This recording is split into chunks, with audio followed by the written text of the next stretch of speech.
गोकुळ दूध संघानं गाईच्या दुधाच्या विक्री दरात 2 रुपयांची वाढ केली आहे. 21 मे पासून नवी दरवाढ लागू होणार आहे.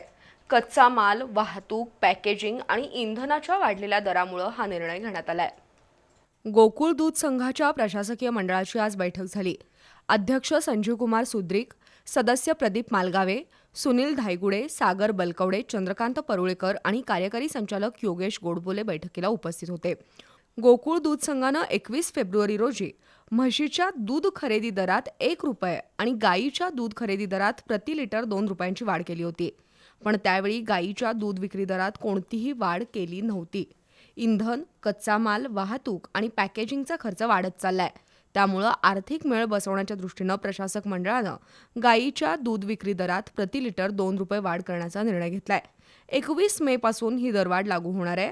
गेल्या 15 दिवसात उष्णतेमुळे गोकुळच्या दूध संकलनात चढ उतार दिसून येतोय.